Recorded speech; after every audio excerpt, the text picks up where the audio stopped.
Was that the greatest silent film you've ever seen, or what? Yeah, there are a lot of people that wish they could figure out how to make me be quiet, but that's a very unique way of doing it. I'm Jay Lauren Norris with Story Power Academy, and it is my honor to be here with you today just to share a few points and a few moments of what I know about leadership, resilience, and what I know about stories and the power that stories have. And that's what I'm going to talk to you about today. I walked into the little boy's bathroom in the middle school, and I found my mother down on her knees, face buried in the urinal. And we were supposed to go to dinner that night, and I said, "Mom, what are you doing?" And she said, "Well, I have to finish this bathroom and the one in the West Wing and the one down the hall, and then we can go to dinner." I said, "Oh, well, why are you doing that?" And she said, "Well, this is my job." I said, "Yeah, but why are you doing that?" And she said, "Son, you know I dropped out of high school. This is the best I'll ever do." And I said, "No, Mom, I just got my first promotion in the Air Force. My sister graduated valedictorian from high school, top 5 in her class from Baylor University.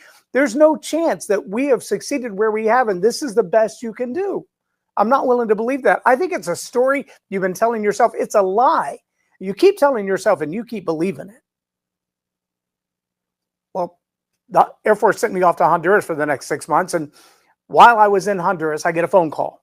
And this phone call is from my aunt. My aunt says, now, let me just say this. My aunt never called me at work before that moment. Never called me at work after that moment. But on this day, I'm 3,000 miles from home in a foreign nation. And I get a phone call from my aunt. And she says, "That conversation you had with your mom broke her heart." And I was like, don't tell me my mom's in trouble and I'm too far away to do anything about it. I can't even get home to say goodbye. This is horrible. And she said, "Oh, hold on. Your mom told me about that story and told me what it felt like when you told her that's a lie you've chosen to believe." And so we both together decided we're going back to school to get our GEDs. And I was like, yes, she's going to give it another go. And then my aunt said, "I got my GED, but the adult education teacher told your mom, I'm not going to give you your GED." I was like, "What do you mean you're not going to give it to her?" She said, "No, he told her grades were so good that if she'd press forward and get her high school diploma instead of her GED, he would try to help get her scholarships to go to college. And if she would get her teacher's certificate, he would work with the superintendent to try to take all of her years as a lunch lady and all of her years as a janitor and bridge those toward her teacher's retirement." The same month she turned 50, my mother, a single mom, divorced, then widowed, raising 3 kids on her own. The same month she turned 50, she graduated from Mary Hardin Baylor University with her degree in teaching and an undergrad in psychology. And I think the other one was either English or sociology. But she studied to show herself approved, worthy of a career that lit her up. She went from the school janitor to a school teacher, working with the kids that the school had already given up on. She took over eventually as the leader of the Challenger High School in our ISD. She spent the next 15 years helping these kids who had been given up on by the school district, that had given up on themselves because the story in their head says, "I can't do it." One of those young ladies at 15 years old wandered into the principal's office and they're like, "You have missed way too much school. You're pregnant now." Her mom and dad were dealing with drug issues and all kinds of other stuff. And the school basically wrote her off and said, "You're done. You're out. You're too truant. You're pregnant. This isn't going to work." Well, 2 years later, one of her parents is in jail and the other one's gone. And she comes back to the school. She says, "I want to get my education." And they're like, "No, we wrote you off 2 years ago." She said, "Yeah, but in Texas, we have compulsory attendance laws. And until I'm 18, you have a legal obligation to educate me." And the school was like, "No, they had 1,000 excuses. We don't have a classroom that you can be in with the baby. We don't have childcare for the baby. We don't have any way for you to do this, to take care of the baby and get an education." And my little 5'2" mother stood up in the back and went, "Challenger High School has a really big classroom and she can bring the baby with the bassinet and I'll take care of the baby while she's doing her schoolwork." That young lady went on with scholarships to become the director of nursing at Georgetown. Why? Because my mother rewrote her story.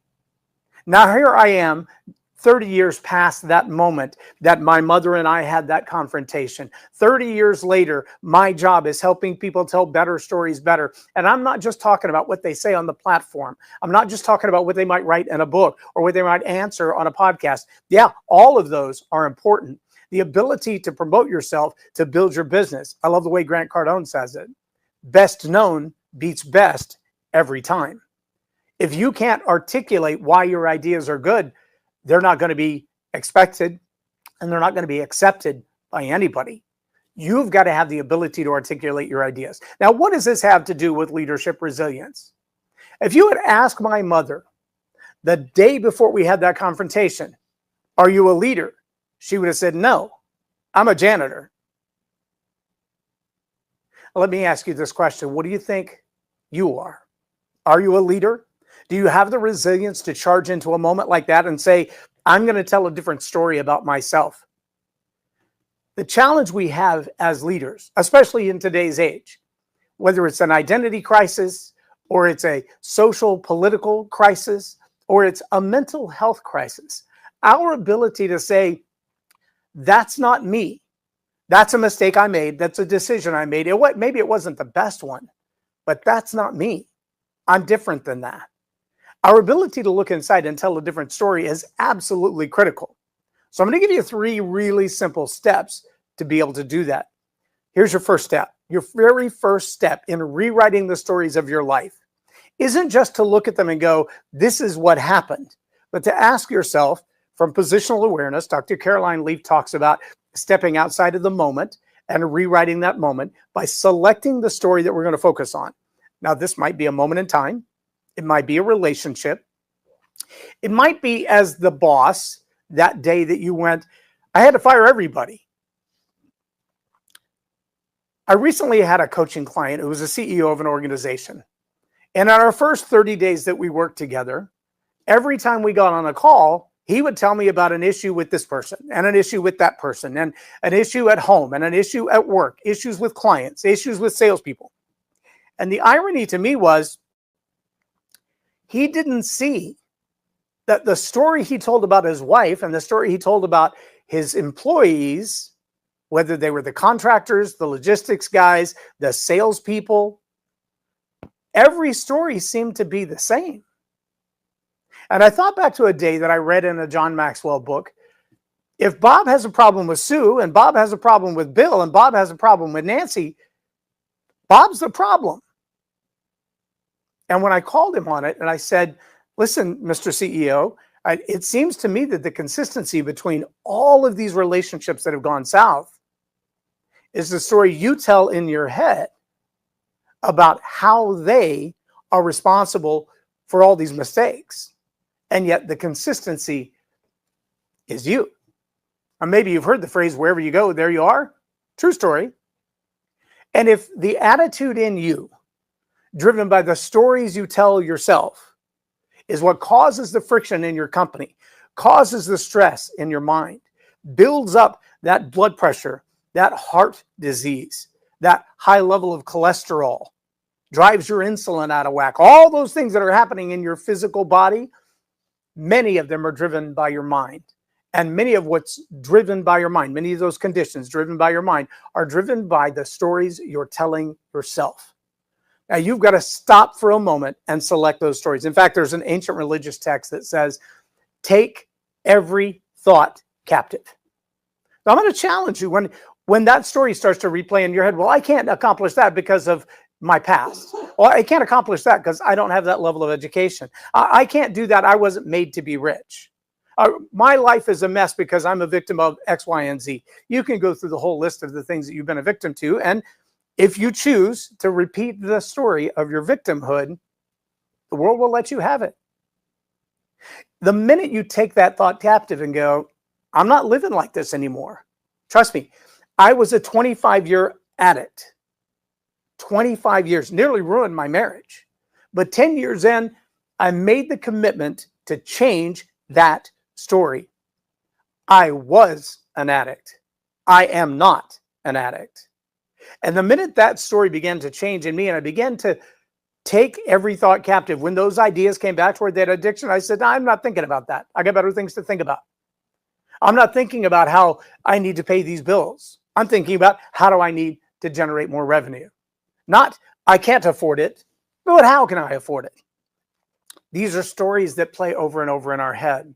If we've ever had to fire someone, if we've ever been fired from a job, if we've ever lost a relationship that meant a loss to us, now, whether that's lost to death or broken up, that's a whole different set of solutions on the other side. But the story you tell in your head will change your life. At Story Power Academy, selecting stories is from the profit side, from the ability to project your future and generate revenue side, is about crafting the stories that resonate with the crowd around you, so that the solutions that you found to the pain that you lived through becomes a solution for them as well. Oh, you've got to tell the right kind of story.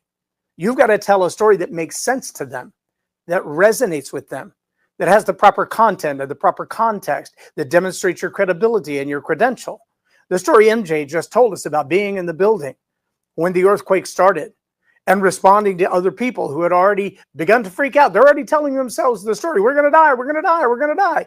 You got to stop that story. You've got to take that thought captive. You've got to begin to tell yourself a different story. Part of what we do in Story Power Academy is exactly that. We're going to work with you through all the stories of your life. Every book doesn't need the entire monologue.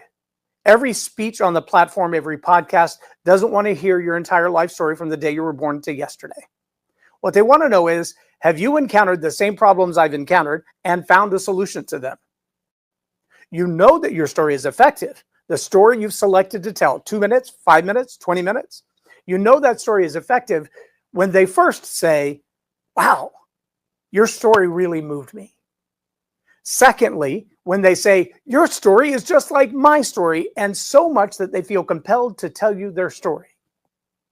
But the real win, the third win, the triple win is when all of that is true. When like, wow, your story really moved me. My story is just like your story. However, you have a solution that I never found, and I'm going to take action on that solution.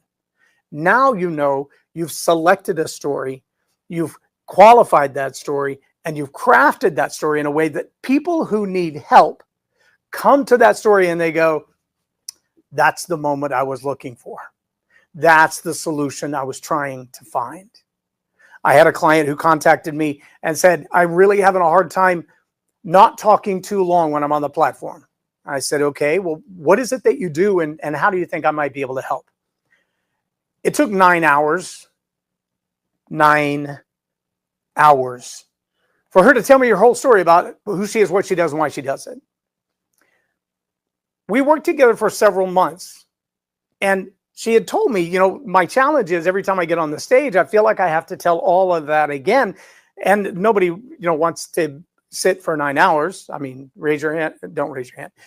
Nobody wants to sit for 9 hours just to hear that same story. But when she would do fundraising events, they would go 45, 90, an hour and a half, 2 hours, because she felt like she had to tell the whole story. After a few months of working together, instead of a 2-hour presentation with a $30,000 fundraising campaign, she had a 45-minute presentation with a $130,000 campaign. In September of this year, she's begun to master the art of the 2-minute story, which is the thing that we really drive home in Story Power Academy. Learn to select the stories so you don't have to tell all of them. Tell the ones that are poignant to the audience that's in front of you, that make the point you want to make, that drive them to action. And in her presentation in September, she gave several 2 to 3 minute snippets throughout the course of the night, other speakers on the stage, other entertainers and performers on the stage, and that event raised over $300,000. Yes, she 10x'd her fundraising by cutting down the amount of time it takes to get the point across. And I can tell you as a leader, as a communicator, that's going to be true of you. Now, let me take this back to leadership resilience one more time.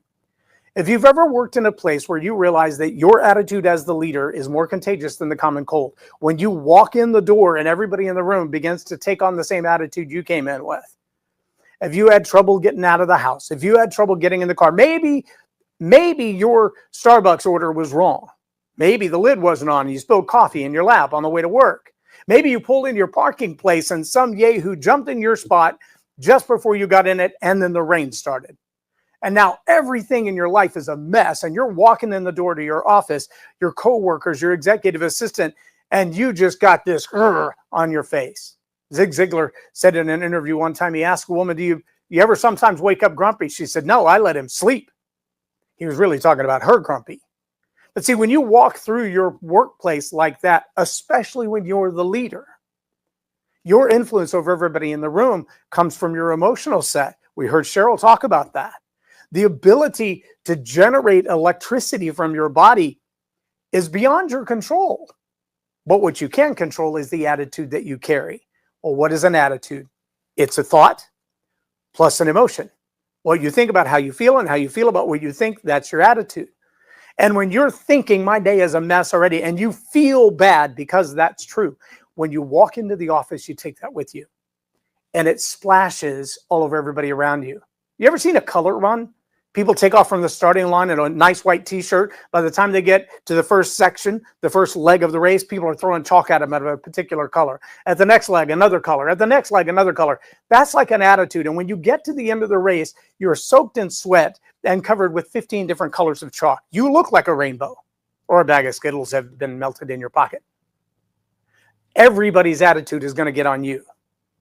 The leader's ability to change the story in their head, to take that thought captive and go, I don't want to think about that because I don't want to feel like that. I need to choose another thought, and then I need to express it from my mouth. That might be a 30-second story.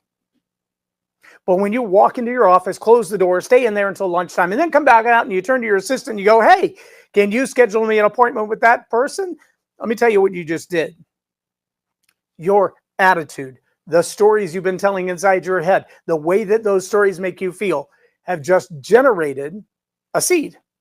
When you went in, you probably threw a handful of dandelions on the desk of your assistant. And at noon, you're coming back going, hey, I need some roses. That's not the seed you planted. You threw a bad attitude all over everybody when you came in. Now you're coming back looking for them to give you a good attitude.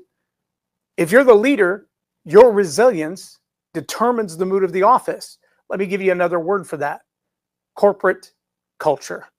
If you're the leader, you're responsible for corporate culture. And if you think for a moment that the stories in your head are not relevant, you, my friend, are wrong.